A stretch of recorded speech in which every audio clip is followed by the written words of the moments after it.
హోంమంత్రి అనిత మాటలు హాస్యాస్పదంగా ఉన్నాయని మాజీ హోంమంత్రి తానేటి వనిత విమర్శించారు.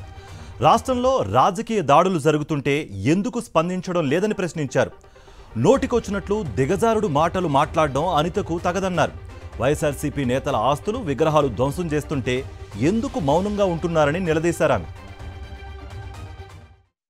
ఏదో ఒకటి మాట్లాడాలని చెప్పి ప్రెస్ మీట్ పెట్టి పార్టీ ఆఫీస్లో ఎంతసేపు కూడా మా నాయకుడి మీద లేనిపోని ఆరోపణలు చేస్తూ, అసలు ఆయన 5 సంవత్సరాలు ప్రతిపక్ష నాయకుడిగా పనిచేశారు, ఒక 5 సంవత్సరాలు ముఖ్యమంత్రిగా పనిచేశారు.